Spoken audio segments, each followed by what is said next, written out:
Hey, welcome back. This is a little bit of a different video. This video marks the start of me sharing a little bit more behind the scenes of me balancing learning Blender with being a freelance UX designer, having a family, learning Swedish. So with the end of 2024 in sight, let's take a look back on what this year brought.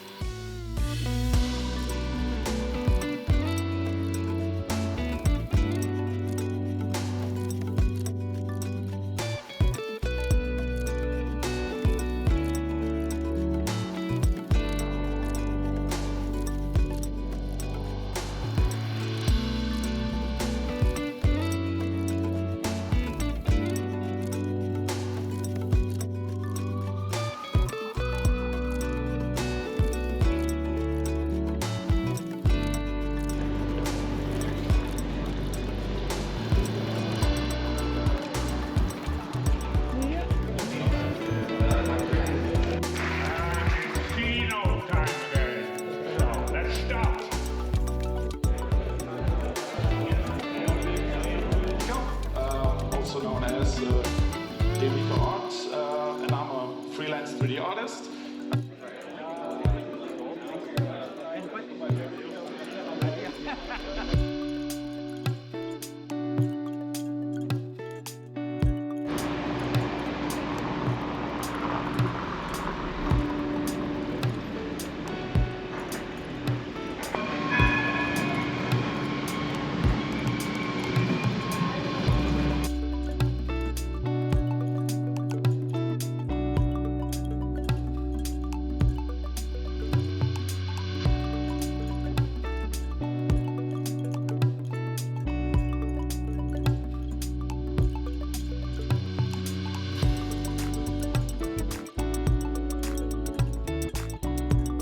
So this year was a big Blender year for me because I actually managed to stick with Blender all the way through. I'm really proud about that because in the past I would start Blender and stop again because I was doubting myself and thinking I'm too old to learn it anyway at almost 46. But then I reminded myself that I wanted to learn Blender for over 25 years now. So I pushed it all aside and I'm going for it. I'm learning Blender. Here we go.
Most of the time I feel there are not enough hours in the day.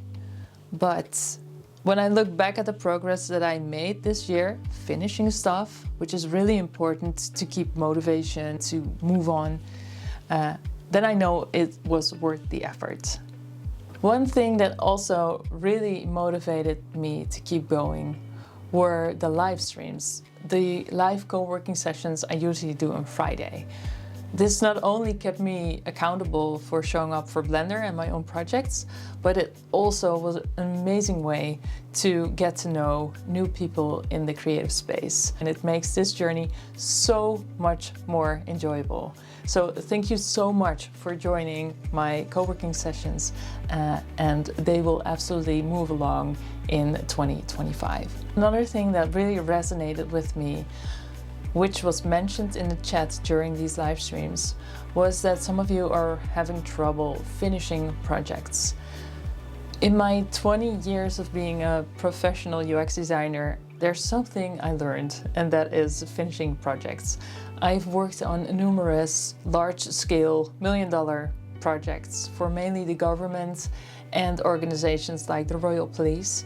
And if there's something you cannot do, that is not finish the project, especially not as big as those software programs that need to be created. What I actually do to finish my Blender projects is the same project management method I use to finish my UX design projects.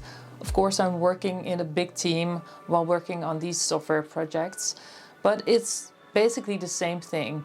If you like to know more about this agile workflow that I use, which I took over from my UX design experience, please let me know. I will be happy to share my GitHub, which I actually use for my Blender projects also with you, so you maybe can get inspired and I can help you finish your projects. So let me know in the comments if you would like to hear more about that. Let's talk about balance. I usually work on the Blender projects on Fridays during the co-working sessions and then throughout the weekend. My kids are now 10 and 12 years old and they are getting incredibly independent.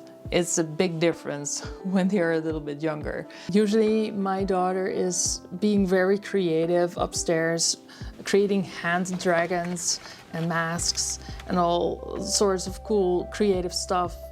And my son is usually online with his friends, playing games, having fun.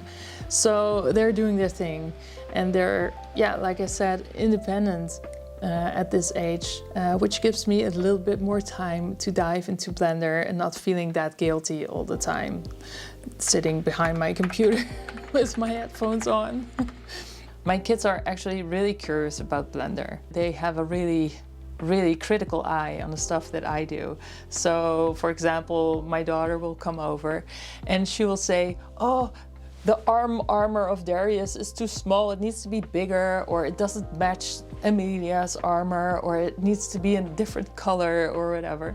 So it keeps me pushing towards not perfection, because that's really there isn't anything like perfection. Nothing is perfect, but it keeps me pushing forward in a positive direction.